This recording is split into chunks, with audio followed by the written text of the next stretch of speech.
শেষ ঠিকানা যদি ৩.৫ হাত মাটি হয়, তাহলে কিসের এত ক্ষমতার দাপট?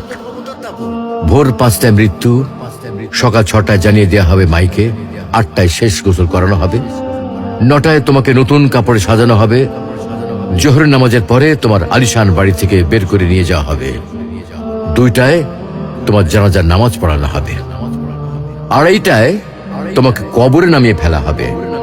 মাটি দেওয়া শেষ হয়ে গেলে কেউ তোমার জন্য দোয়া করবে, আর কেউ চলেও আসবে। এই তো জীবনের শেষ আয়োজন। তো কিসের এত অহংকার, কিসের এত ক্ষমতার দাপট? হ্যাঁ, ক্ষমতা কারোর জন্য চিরস্থায়ী নয়। অন্যায় ভাবে কাউকে ঠকালে একদিন ঠিক নিজেকেও ঠকতে হবে, এটাই নিয়ম। হ্যাঁ, এটাই নিয়ম। ভোরের সূর্যোদয়ের আলোতে যে পৃথিবী আলোকিত হয়, সন্ধ্যার সূর্যাস্তে তা আবার হারিয়ে যেত দেখি।